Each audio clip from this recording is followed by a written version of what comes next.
Boa noite. Na semana em que já se discute o nome do novo técnico da seleção brasileira, provavelmente a volta de Dunga aí para trazer a paz aí a Branca de Neve, o Brasilianas.org faz um balanço da movimentação provocada pelo Mundial no campo do turismo.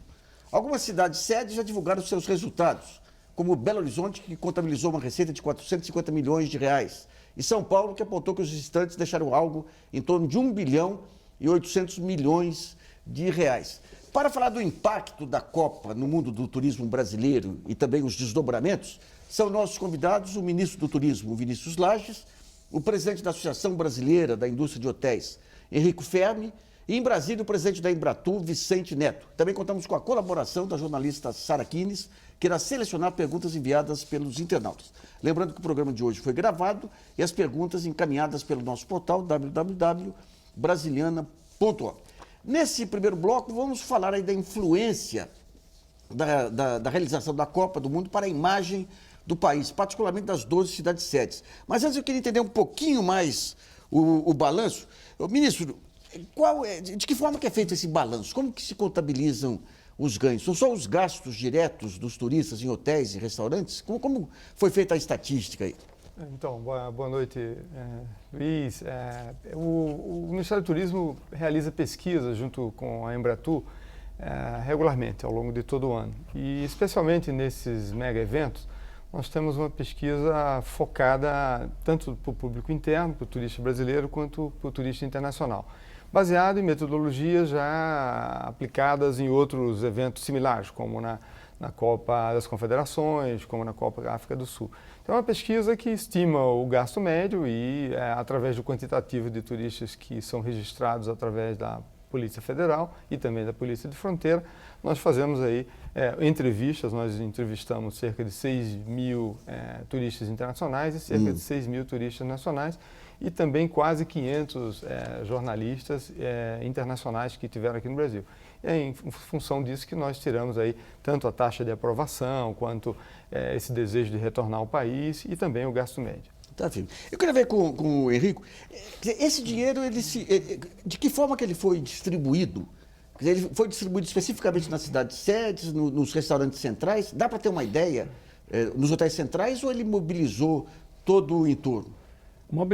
Boa noite a todos, mobiliza todo o entorno, Luiz, porque está aprovado, a FIFA tem esses números, independente de ser no Brasil, a Copa do Mundo, o espectador, aquele que vai lá assistir, ele se desloca num raio de 800 quilômetros, ou seja, até uma hora de voo, ou você ter aí, né, ele se desloca nesse raio. Então, isso fica pulverizado. A gente sabe que com a hotelaria só recebe 36% desse recurso, porque o restante é bares, restaurantes, 16%, comércio, a hotelaria 17,4%, 36% com comércio, né? 16%. Comércio é o grande privilegiado, 36,6%. Restaurante e compras restaurantes e bares com 16%, comércio mesmo, né? O pessoal vai comprar souvenirs, enfim, uma lembrança.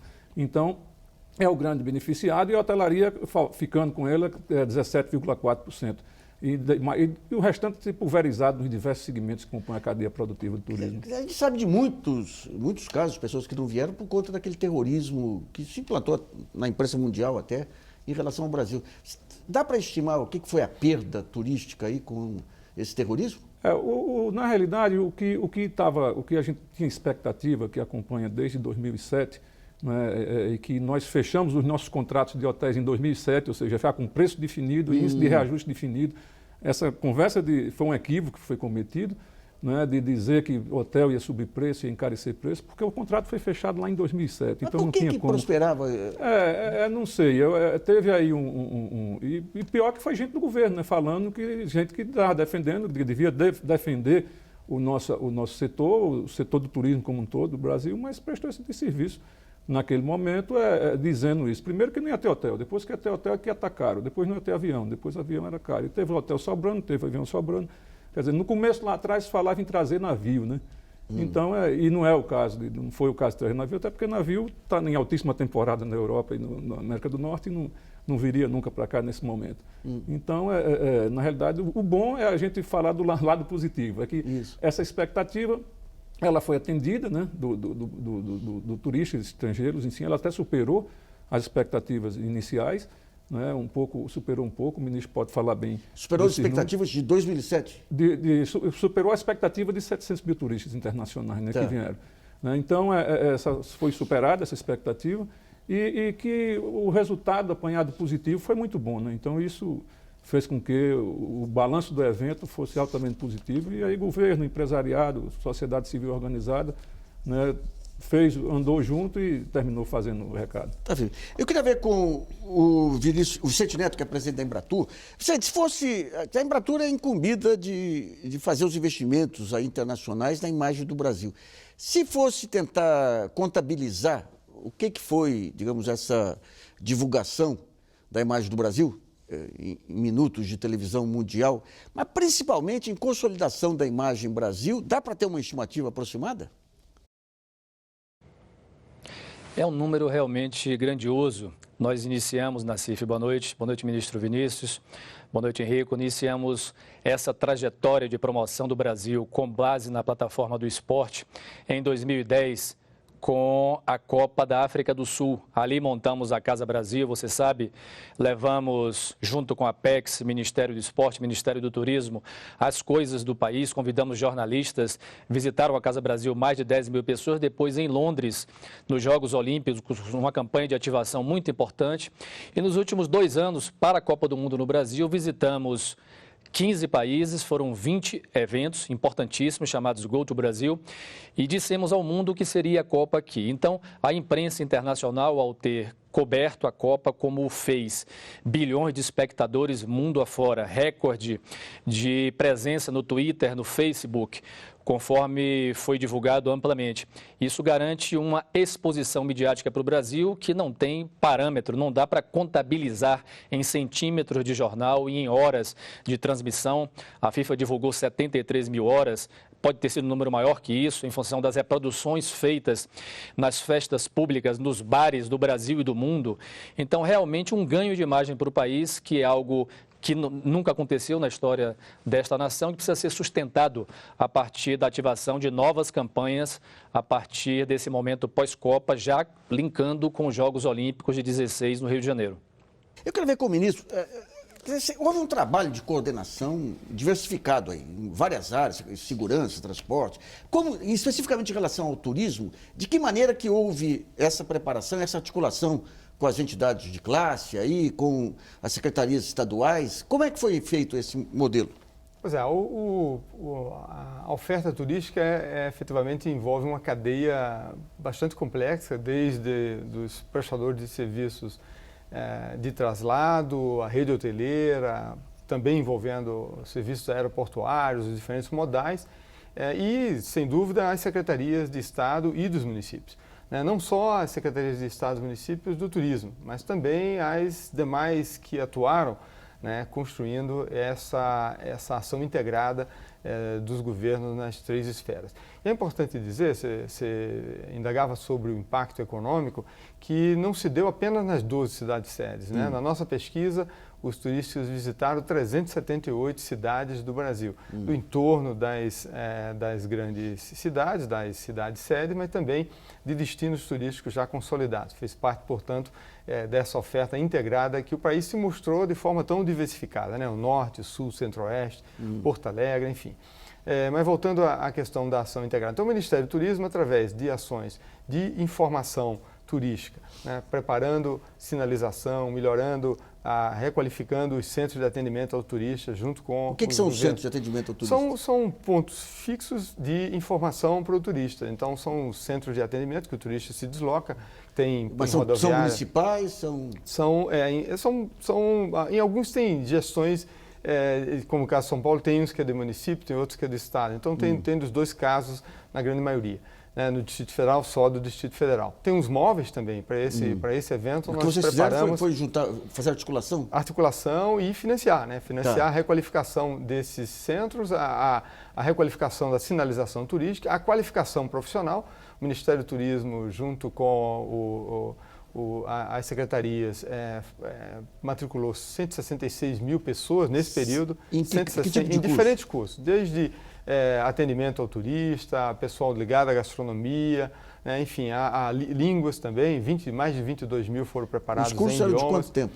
É de 180 horas, 120 horas em alguns casos, enfim, para dar uma condição daquele que estava no mercado de trabalho, alguns diretamente junto com a própria rede hoteleira fez investimentos e faz em permanência do seu próprio pessoal, bares, restaurantes, enfim. Os cursos são administrados por quem?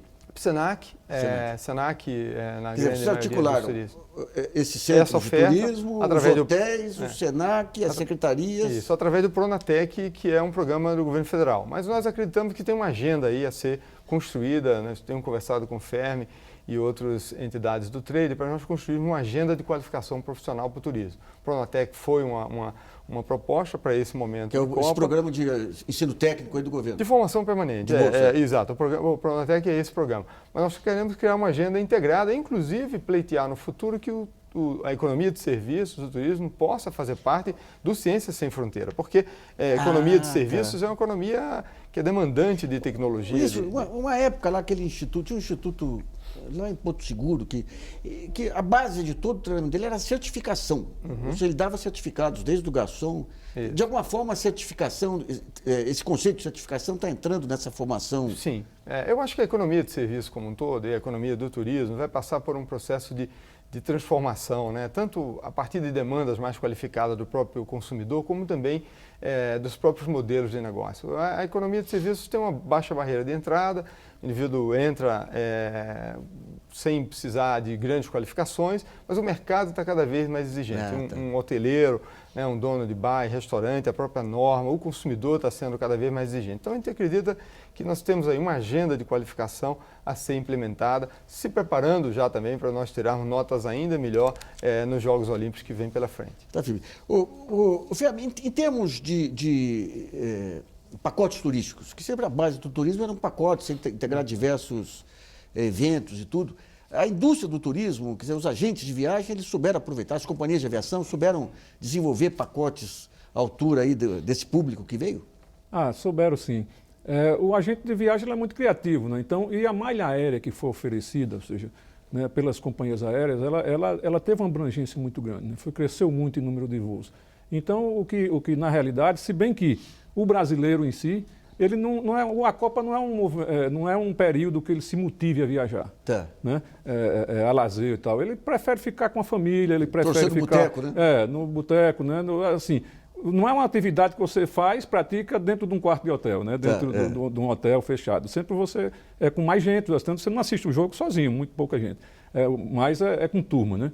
Então, isso faz com que aí o investimento na televisão, o investimento, né, na TV nova, isso tira um pouco do mercado do turismo, né, interno, certo? Então, existe aquele público da Copa, né, que viaja, que vai, independente da Copa ser aqui ou não, mas a gente sabe que há uma retração nos anos de Copa, há uma retração e o mercado turístico como um todo, ele sinaliza, as operadoras, elas reclamam um pouco, porque não é o melhor momento, né?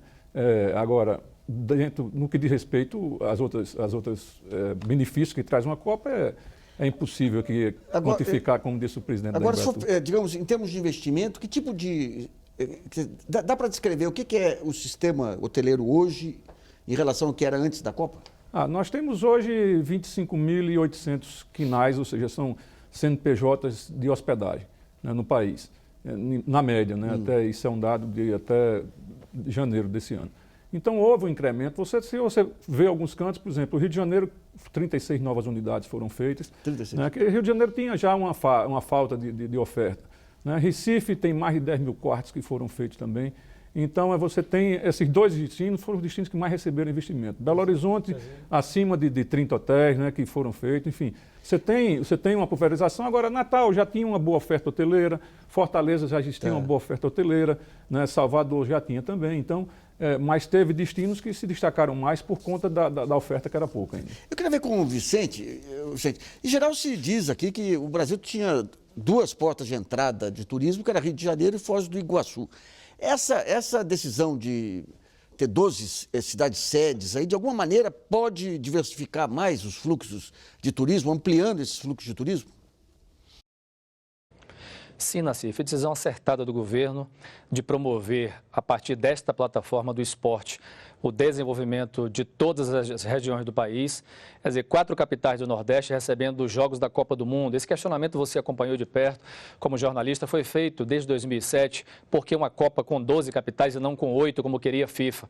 Decisão do governo de promover, a partir deste evento e do esporte, esse desenvolvimento, os programas que foram feitos de qualificação, como disse o nosso ministro profissional, o destravamento de obras viárias, aeroportuárias que foram destravadas em função da Copa, a melhoria da qualificação profissional em vários ramos da economia, em especial no turismo.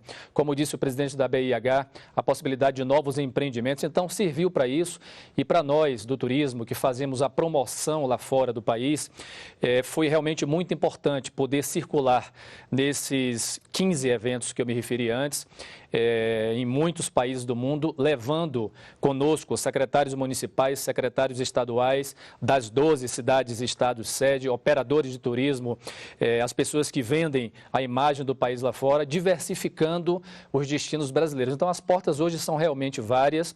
Como disse o nosso presidente da BIH, nós temos aí uma oferta de malha aérea superior ao pré-Copa. Nós temos mais voos internacionais que já chegam ao Brasil e que precisam chegar mais. Então, a Copa propiciou tudo isso. Agora, nós precisamos manter a comercialização desses voos, garantir ocupação hoteleira. Estamos com o edital aberto neste momento da Embratur, Ministério do Turismo, para a captação de novos eventos internacionais. Portanto, é uma agenda que segue aproveitando essa onda positiva que a Copa nos deixou. Bom, vamos a uma pergunta selecionada no portal brasileiras.org pela jornalista Sara Kines. Lembrando que o programa foi gravado e não é mais possível receber as perguntas. Sara. Bom, Nassif, nós temos uma pergunta do Vitor Soares, de Belo Horizonte, Minas Gerais.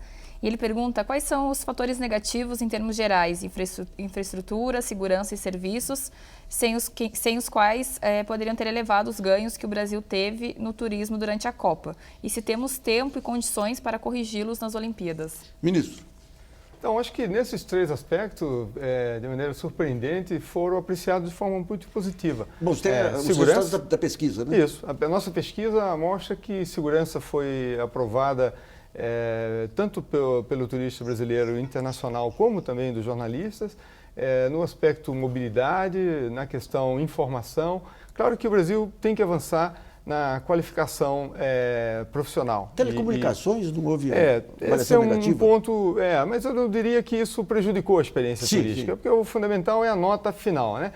Nós tivemos mais de 95% de aprovação do turista internacional. No jornalista internacional, uma amostra de quase 500, deu 96,5% de uma aprovação geral da experiência turística, indicando o interesse de retornar. Esses são pontos a melhorar. Claro que numa agenda de preparação do turismo para o futuro, para os grandes eventos, o presidente Vicente Neto apontava, é uma vocação do Brasil, não é apenas a vocação de São Paulo, mas hoje termos melhores equipamentos para atrair eventos, nos torna um destino de turismo para esse tipo. Então, acho que tem uma agenda, sim, que pode ser melhorada, mas não foram esses aspectos que fizeram com que a experiência turística não tivesse... Eu participei em 2000 e pouco de um projeto que era a Cara do Brasil, para ver qual que era o que mais chamaria atenção positivamente do Brasil. E essa Copa mostra que é o modo de ser brasileiro, né? Isso.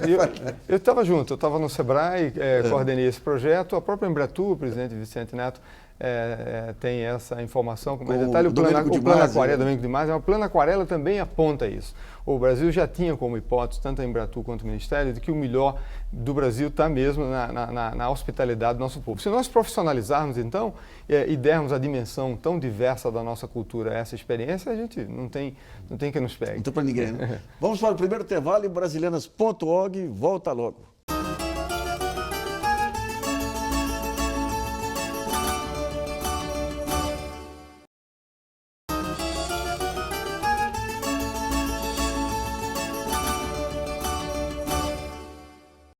Voltamos a apresentar o programa Brasilianas.org, que traz hoje um balanço da Copa do Mundo no campo do turismo. Nesse segundo bloco, vamos falar sobre a cooperação entre as organizações e instituições ligadas ao turismo no país. Eu começo com o ministro. Ministro, se for pegar essa cadeia produtiva aí do turismo, quem que são os personagens, de que maneira que eles ajudam a construir essa política? Bom, você tem 3 elos fundamentais. Uma que é a oferta hoteleira, né, que é apresentada pela BIH, mas também pelo FOB, Associação de Resorts. que dá conta do verbo se hospedar, né? Tá. Fundamental o Brasil ter melhorado e avançado, tem questões específicas da agenda dele, nós estamos trabalhando para que essa oferta se amplie e se qualifique. Então, um elo importante é o da hospedagem, os meios de hospedagem, o dos transportes, evidentemente, aéreos e rodoviários. O Brasil ultrapassou o número de turistas, de viajantes de ônibus nesses últimos 10 anos. Agora, avião é o principal meio de transporte, né, que é um país continental. Enfim, então, as companhias aéreas que deslocam os turistas do Brasil, do mundo para cá, as operadoras também são outros elos importantes que são operadoras consolidam. Nacionais ou são ligadas a Mas, grupo? na grande maioria, nacionais. Nacional. Nacionais. Temos grandes players já que hoje estão posicionados no mercado, temos dialogado com eles para entender né, essa articulação. As agências de viagens, sem dúvida, nessa relação de ponta com o consumidor e temos outros verbos, os bares e restaurantes, enfim, a locação de automóveis é muito importante. Então, tem um conjunto de players importantes. Vocês têm um fórum que discute permanentemente Temos o Conselho Nacional de Turismo, do qual né, a BH faz parte, onde as questões estratégicas, o Plano Nacional de Turismo, as metas, né, os programas são discutidos para que nós possamos juntos enfrentar os desafios que o setor enfrenta. Né? Feb, a gente, partidário da ideia que as modernas formas de gestão pública têm que contemplar conselhos e tudo. Mas é um aprendizado que muitas vezes, às vezes, frustra por... falta alguns ajustes. No seu setor, funciona direito, tem o retorno? Porque o retorno não depende só do Ministério do Turismo, depende também de muitas outras áreas. Como é que você sente essa interlocução? Não, você tem os conselhos municipais de turismo, né? Tem conselhos estaduais e o Conselho Nacional de Turismo, onde o comando é do Ministério do Turismo. E lá estão as diversas entidades, nesses conselhos a nível municipal, estadual e federal, estão lá as entidades que compõem a cadeia produtiva, né, dos segmentos. Mas se for pegar, digamos, ao longo de 10, 15 anos, tem continuidade as políticas? Do ministro Valfrido para cá, o ministro Valfrido, ele quando fundou o Ministério do Turismo em si, que eu sou o Ministério Único do Turismo, ele incentivou muito os conselhos, né, os conselhos estaduais para que funcionassem. Você tem alguns deles, então, tipo do Rio Grande do Norte, que é deliberativo. Né? Ele criou uma feição, ou seja, não tinha muitas entidades lá dentro, que também não tinha muita coisa a ver, que saíram, foi feita uma boa proposta de ajuste e é deliberativo, ele funciona e participativo e faz com que, quando a coisa avança, né, você tem, junto com isso, você tem um fundo municipal, ou fundo estadual de turismo também, que é abastecido por uma lei municipal, estadual, enfim. Você tem todos os mecanismos, logicamente, que tem lugares que valorizam mais, tem lugares que dependem muito de quem está no comando. Mas em termos de uma política nacional de turismo, esses elos estão bem azeitados? Estão azeitados, nós temos o Conselho que funciona, a gente acha só que o Conselho tem que passar por alguns ajustes em termos de volume. Né? O Conselho hoje tem mais de 80 entidades, né? E aí termina, às vezes, ele fica um pouco lento, né, tal. Mas eu, pelo menos, defendo, né, da minha entidade, que tem um ajuste, que tem um redesenho desse conselho, né, para que a gente possa ser mais célere, mais ágil. Eu queria ver com o Vicente. Vicente, descreve um pouquinho. A gente sabe que a Embratur é a questão da promoção do turismo. Quais são os diversos ângulos de atuação de vocês e qual que é o plano de longo prazo da Embratur em relação ao turismo brasileiro? Então, Nassif, o plano chama-se Plano Aquarela, ele tem metas até 2020. Nós saímos de um patamar tímido de promoção internacional para um patamar razoável no presente momento. O governo brasileiro, através da Embratur, Ministério do Turismo, nós participamos das principais feiras internacionais de turismo. Nós realizamos com operadores brasileiros no exterior, roadshows, encontros de negócios, eventos específicos para a venda de pacotes turísticos. Nós fizemos, conforme eu detalhei antes, uma customização deste plano Aquarela em função da Copa do Mundo, chamamos de Go to Brasil. Levamos para os destinos prioritários, mercados prioritários de emissão de turistas internacionais para o Brasil, atletas brasileiros consagrados no mundo, portanto tinha um viés esportivo. Levamos à época o Carlos Alberto Torres, o Luiz Felipe Scolari, antes de ser técnico da seleção brasileira, outras personalidades como a Marta. Então nós criamos uma agenda promocional do país lá fora, que segue o calendário internacional de eventos e feiras, as principais do país. O nosso ministro participou de muitas delas ainda quando dirigente do SEBRAE, agora participa já na condição de ministro de Estado desses eventos internacionais que apresentam o país, que apresentam a imagem desse Brasil diferente, um Brasil inovador, jovem e com a população que tem essa marca da hospitalidade. Então, uma agenda intensa que vai de janeiro a dezembro e que tem nesses eventos o fundamental da participação dessa promoção. Assinamos também catálogos internacionais de turismo para os operadores e fazemos campanhas promocionais e campanhas publicitárias, em especial através de mídia digital, nos seus canais YouTube, Facebook, Twitter e outros instrumentos que estão ao nosso dispor. Isso, uma curiosidade que eu tenho, não apenas em relação ao turismo, mas em relação às políticas públicas e em geral. Quer dizer, com a internet, redes sociais, explodiu o universo de informações aí. Sempre que se lança algum plano, o que nós vemos que é uma enorme dificuldade dos grupos convencionais de mídia de trazer as informações, tanto que a ideia que se tinha generalizada da Copa do Mundo é que nada foi feito. Não era o caso de cada plano de governo, cada plano, ter um projeto de comunicação para poder, por exemplo, todo esse conjunto de informações poder chegar até a opinião pública?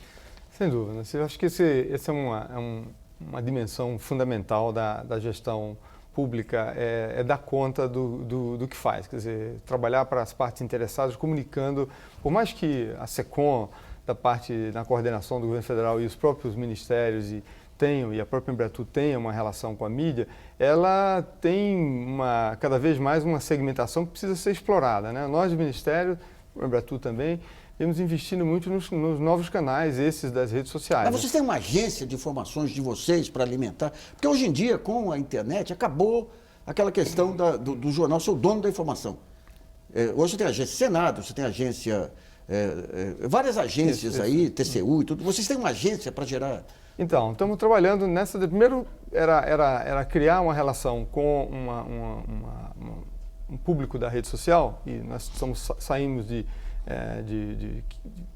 poucas dezenas de milhares para mais de 600 mil ativistas já dentro das redes, dos diferentes canais, e minha meta é chegar até o fim do ano com 1 milhão de seguidores nas diferentes redes sociais. E ter com eles um papel não apenas de engajamento na disseminação das políticas, dos programas, mas também de interação na construção de conteúdos. Para você imaginar, hoje no Ministério nós não temos, nem na Embratur, um canal com o jornalista especializado, ou o blogueiro, ou alguém que queira, ou agência de viagem que queira baixar uma imagem de um destino. Então, eu estou querendo criar um grande banco de imagens, de fotos e filmes, de maneira que eles possam ser apropriados por aquele que queira escrever uma matéria sobre o Jalapão, sobre o Tocantins, sobre, enfim, o Nordeste brasileiro, ter lá nessa condição de fazer o download. Então, e também começamos a trabalhar na construção de conteúdos. Estive reunido recentemente com o conteudista de um dos grandes guias globais de turismo, tentando ver qual é a fonte que ele utiliza para que eu possa ser um provedor, nós possamos, no Ministério, ser um provedor. Então, esse ponto que você menciona é de extrema importância para não só consolidar a imagem daquilo que nós fazemos, prestar conta, mas também para gerar informação relevante que se dissemina através na rede sobre o Brasil. Então, eu queria ver com o Fera essa questão, por exemplo, da internet, esses aplicativos aí de hotéis, hoje em dia, digamos, o turismo internacional, ele se vale disso. De que maneira que a rede hoteleira nossa, Natal, porque você está mais diretamente envolvido lá, de que maneira, que estratégia que tem que ser montada para ter acesso a esse sistema mundial de informações turísticas? Tem hotéis que têm uma estrutura própria, né, que cria dentro da sua área comercial, que cria uma estrutura própria vinculado a divulgação nas mídias sociais, né? E é um canal que cresceu muito. A reserva via internet, via direta, Você tem vários canais desses de comunicação, enfim, Booking e tantos outros, que se procura hoje, se compra com garantia, né? Você compra um bom produto. Se bem que eu ainda sou usual ainda da agência de viagem. Tá. Eu, como eu gosto de consultar meu agente, eu sou refém do agente porque ele me passa uma melhor informação, ele me passa. Mas os canais hoje significam 25% das reservas dos hotéis, entre 20% e 25% dessas reservas. Deixa eu entender uma coisa. Uma das justificativas para grandes estádios em locais menores é que eles teriam toda uma estrutura voltada aí para eventos e para turismo de negócio. Em Natal, especificamente, em que o estádio lá daqui para diante, depois da Copa, vai alavancar o turismo de vocês? Com eventos, principalmente com eventos. Você tem lá onde tinha umas arquibancadas móveis, que vai ser uma área de eventos, uma área muito grande de eventos, e é uma arena multiuso, né? Como você vai em todas, você tem lojas, você tem restaurantes, as empresas, elas usam a sua sala, o seu camarote, né? Para dar palestras na semana. Nós visitamos algumas arenas aí antes da Copa, né? Antes de se fazer. E justamente para ver o conceito. Do Benfica, por exemplo, você tem 5 restaurantes maravilhosos, você tem um shopping dentro que funciona. Eu entrando com amigos lá no estacionamento, ele disse, isso aqui parece um shopping. Parece não, é um shopping. É um shopping, né? É um shopping, né? E o de Natal, como é que é? Também, nesse conceito, nesse conceito da arena multiuso, dela ter vida frequente, dela ter, né, que as pessoas vão para lá para academia de ginástica, tem academia de ginástica, você tem... E aí, como você tem um estacionamento amplo, você tem... A população já se apropriou do espaço lá? Já. Nós estamos agora, dia 22, tem um grande show lá, com vários cantores sertanejos, enfim. O local a tendência... É de bem movimentação, porque a arena nenhuma ela se paga só com futebol. Não existe isso. Rasgar o conceito de tem que alguém está pagando. E quem pagava essas arenas geralmente era o governo, era o Estado, o municipal, o estadual. Então, certo? Quando a gente e agora não, agora nós vamos ter iniciativa privada tocando. De quem que é o controle da arena lá? Da OAS. Da OAS? Da OAS. Então, vamos pegar um pouquinho... Com uma empresa parceira que administra o Estado, né, arenas. Tá. Vamos pegar, por exemplo, essa questão dos eventos, no Nordeste principalmente, carnaval fora de época, as festas juninas. Esse tipo de mercado, ele está em expansão, tem novos eventos surgindo. De que maneira que vocês trabalham isso? Tem novos eventos, sim. Na realidade, o grande evento do Nordeste, você sabe, é o São João, né? Mas nós temos lá, no caso de Natal, o Carnatal, que já vai ser no entorno da arena, que não tinha para onde ir e tal, já estava meio cansado num canto. Nesse ano agora já vai ser no entorno da arena. Então você tem uma série de eventos outros e outra. O Nordeste hoje está muito pujante economicamente, é a segunda economia do país, né, em termos de região. Então cresceu muito, né? Musicalmente continua pujante como sempre foi. Também, Então tem vários shows, né? O poder aquisitivo da população do Nordeste melhorou muito. E isso faz com que esse caminho do show, dos carnavais fora de época, enfim, dos eventos, né? Eles têm um crescimento. Né? O evento ele perdeu um pouco aquela só do eixo Rio e São Paulo. Né? Ele, com a abertura do Nordeste, ou seja, no Nordeste hoje você tem voos da TAP para todas as cidades do Nordeste, ou seja, assim, tirando algumas exceções, mas você tem voo diário, enfim, você tem um portão de entrada, descentralizou um pouco aqui do Rio e de São Paulo. Né? Então você tem aquele portão de entrada lá, que aí o presidente Vicente pode dar esses números aí mais. Natal, né? Que Natal é uma delas, né? Mas Fortaleza, Recife, Salvador, todos eles com voos quase que diários, assim. Direto. Né?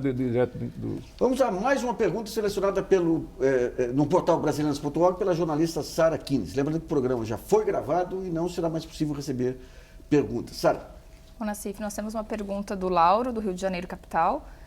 Seguindo nessa mesma linha, né, dos eventos nas arenas, ele pergunta qual seria a melhor utilização, né, a ser dada às arenas em cidades como Cuiabá, Manaus, e também pergunta por que, em caso afirmativo, porque nunca se viu nenhum material de divulgação nesse sentido, visando rebater a insistência de alguns veículos de informação em afirmar que elas se transformarão em elefantes brancos. Ministro. É um desafio, né?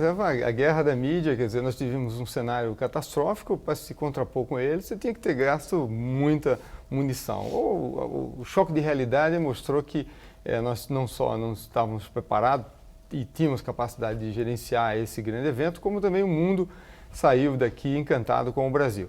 Desafio do dia seguinte, né, e com o presidente Vicente Neto, a gente tem conversado e temos uma agenda com o Ministério do Esporte nesse sentido. Acho que o Brasil tem que... É uma grande vocação do Brasil, né, não apenas da grande São Paulo, das grandes cidades, o turismo de eventos e a economia de eventos, de uma forma geral. Por exemplo, Cuiabá. Surpreendentemente, o futebol americano é uma das modalidades que pode gerar fluxos de público para a arena. Futebol americano? Futebol americano. Eles têm uma vocação para isso lá. Mas, enfim, são multifuncionais, como bem colocado. As arenas que eu visitei também no mundo, elas funcionam como academia, cinema, restaurante, escola de futebol, centro de eventos religiosos, não apenas culturais. Então, nós temos um desafio de montar planos de negócio, né? O Brasil tem hoje o 9º destino de eventos internacionais do mundo, um trabalho que a Embratur tem feito junto com o setor privado de alavancagem de eventos. Nós estamos trabalhando em permanência para ter calendários que preencham esses espaços e acreditamos que essas infraestruturas deixam, sim, um grande desafio de trabalhar nessa direção. Só uma curiosidade, eu sei que a FIFA ela tinha controle sobre muitos aspectos lá. Você participou a cara do brasileiro lá, que foi um trabalho fantástico. O Brasil tem uma cara fantástica. A Embratur, tempos atrás, tinha um vídeo de um hino nacional, tocado de norte a sul, mas que pegava fundo, não apenas em nós brasileiros. Por que se permitiu aquela abertura que a FIFA... Aquela abertura da Copa lá... Eu acho que a gente talvez tivesse uma expectativa de uma abertura à lá Jogos Olímpicos, né? Os Jogos Olímpicos têm um outro tipo de abertura mesmo. Nas Copas do Mundo são eventos mais curtos porque o público quer ver a bola rolar. Mas evidentemente que poderíamos ter tido uma oportunidade de melhor desenhar isso, já que temos uma capacidade de organizar Parintins, né, os carnavais da Bahia, de Pernambuco, do Rio de Janeiro, enfim, o Brasil tem uma Débora Cocker, condições que inclusive pauta espetáculos do Cirque du Soleil, e evidentemente que poderíamos ter tido uma interação, mas é um evento da FIFA, a gente tem que entender, e que tem ali uma abertura bem menor. Já nos Jogos Olímpicos, essas aberturas e os encerramentos são muito mais espetaculares. A gente imagina que a do Rio de Janeiro vai ser também dessa mesma forma. Vamos para o segundo intervalo e Brasileiras.org volta já.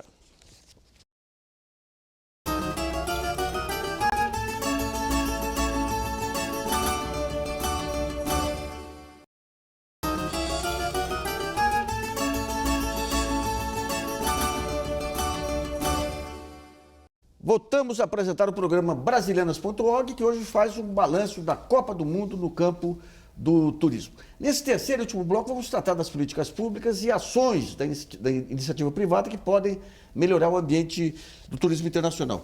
Eu queria ir até o Vicente. Vicente, essa Copa mostrou uma enorme capacidade do país de articular talvez o maior evento turístico do mundo, que é a Copa do Mundo. E, ao mesmo tempo, colocou a hotelaria e os principais agentes de turismo em contato com o mundo, até nessas feiras, nessas visitas. A gente estava comentando um pouquinho antes no intervalo.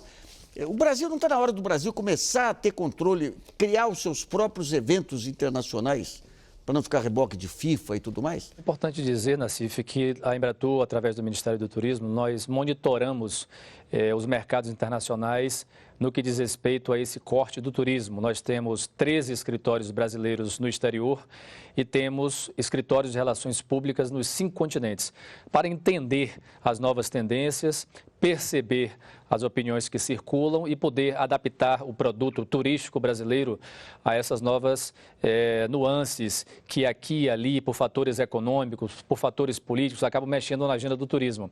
Então, nós verificamos nesse período, entre 2010, ações fortes lá na África do Sul, já anunciando a Copa no Brasil, 2012 em Londres, e esses eventos customizados para trazer turistas para a Copa do Mundo no Brasil, percebemos que existia sobre o nosso país uma espécie de nuvem de pessimismo que foi lançada por setores da própria sociedade brasileira. E isso não se refletia com tanta força nos mercados internacionais. É claro que aparecia, a grande mídia brasileira acaba reverberando para os seus correspondentes internacionais, mas existia um espaço, isso foi medido durante esse período, para o diálogo e o debate e a contraposição que nós fizemos com muita força nesses eventos, nas feiras, conforme você se referiu. Então, nós fizemos isso e nesse período nós não abrimos mão da captação de grandes eventos internacionais e fizemos a captação. Então, nós estamos já com Brasília como cidade candidata ao Fórum Mundial das Águas em 2019. Captamos os Jogos Universitários Mundiais, o terceiro maior evento esportivo do planeta, também para Brasília, que foi a cidade candidata para 2018. Nós teremos já no ano que vem os Jogos Militares ligados ao voleibol. Está acontecendo neste momento, no interior de São Paulo, em Rio Claro, o Campeonato Mundial de Balonismo, que foi captado com apoio da Embratur. Então, nós estamos nessa rota dos grandes eventos, como disse o nosso ministro, e há também uma movimentação no sentido de buscar para cá eventos que estão assim sendo disputados mundo afora no âmbito do turismo, como a Copa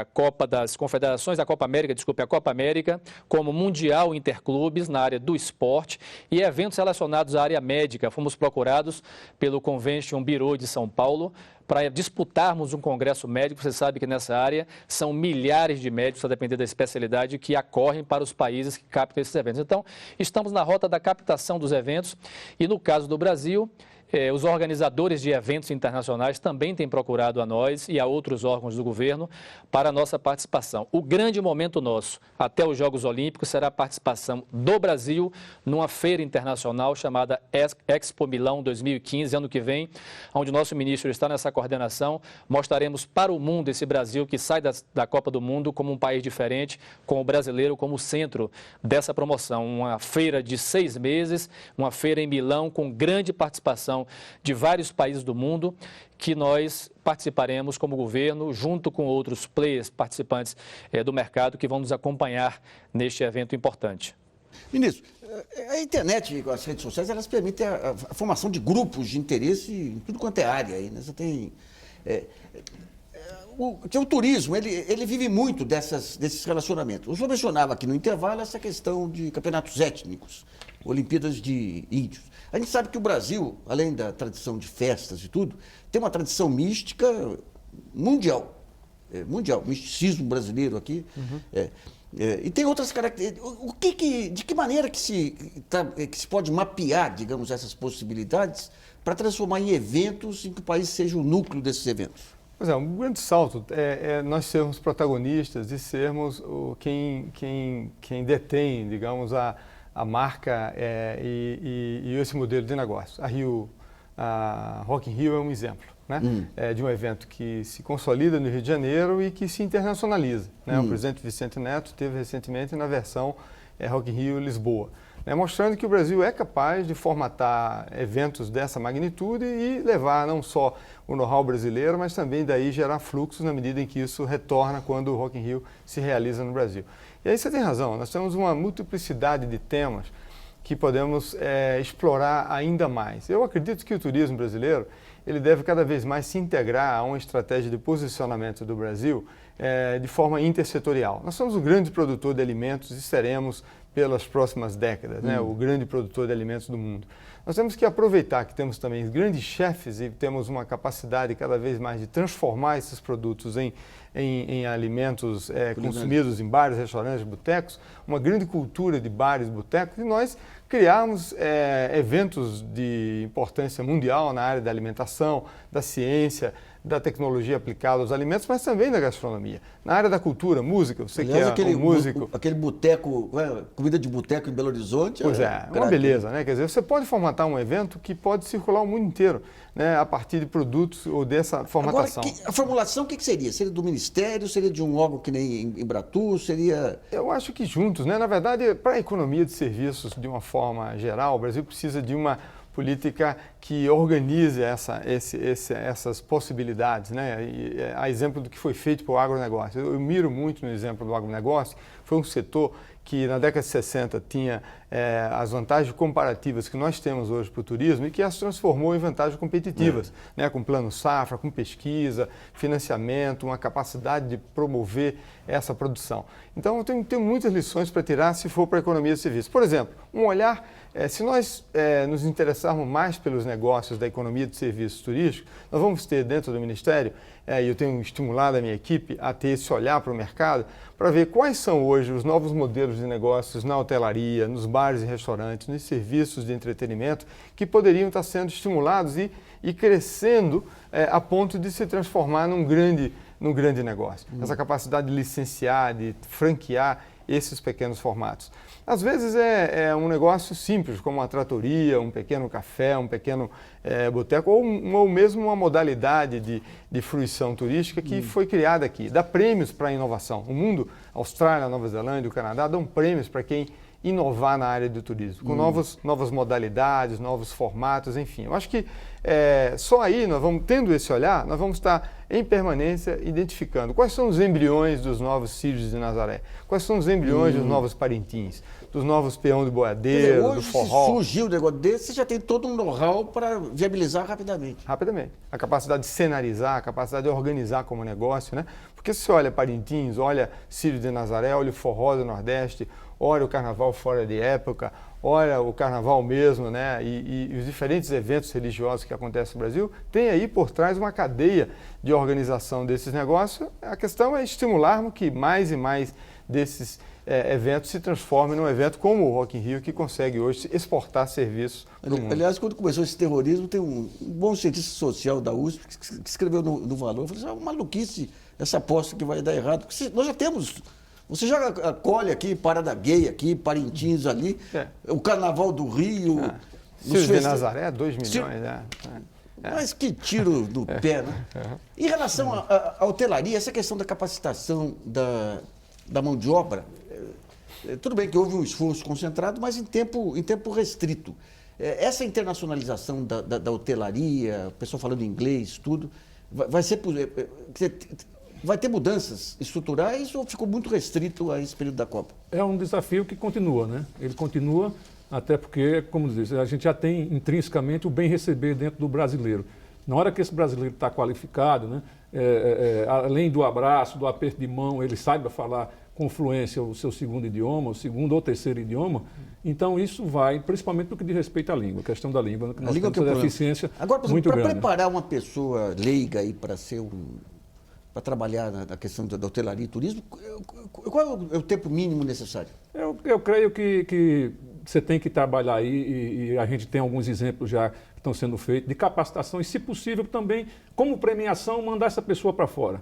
Né? Tá. Ou seja, você passa aqui 3 meses aqui no intensivo, né, e passa mais 3 no local do idioma. Então, isso seria o ideal, você aceleraria, né, esse processo de aprendizado. Até quais porque são os centros turísticos nos quais o Brasil tem que se espelhar? Eu acho que você tem aqui na América do Sul, você já tem portões de entrada muito fortes, né, aqui no Chile, você tem a própria Buenos Aires. Agora, em termos europeus,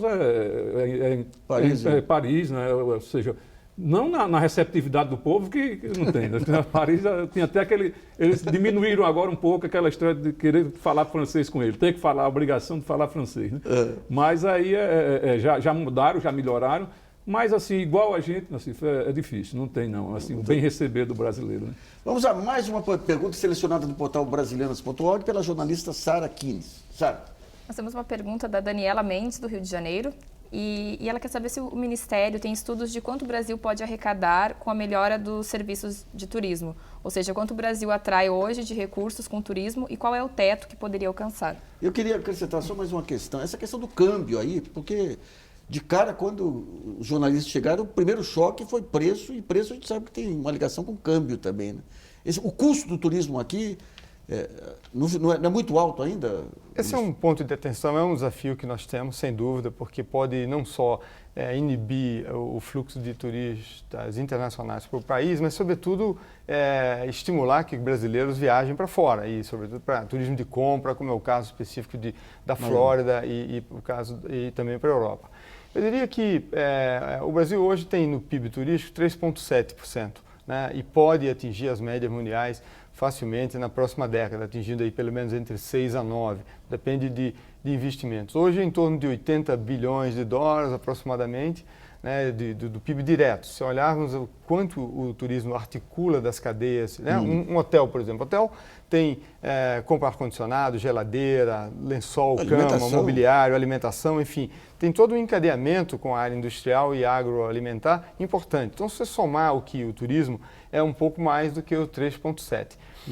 O Brasil pode crescer muito mais, ser uma das maiores economias turísticas do mundo, né? Nós temos como meta, inclusive, nos tornarmos a terceira, mas tem questões estruturais de qualificação, né, de ampliação, da facilitação também para que o setor se rentabilize, volte a investir, expandir a oferta hoteleira, expandir a malha aérea regional. Cada investimento que é feito na malha aérea regional significa que mais aviões da Embraer podem ser comprados e o Brasil pode ter aí maior fluxo interno, porque o mercado interno brasileiro ainda é muito grande, nós temos que avançar também no mercado interno. Claro que ampliar os números, né, o esforço que a Embratur tem feito para a gente ampliar e podemos chegar a números mais significativos. Bom, a terceira idade hoje é um mercado força, importante, sem a menor dúvida. Então, podemos crescer e atingir aí a números muito mais substantivos. Esse é o grande desafio para o próximo ciclo de desenvolvimento. Eu queria ver a Embratur de novo, Vicente.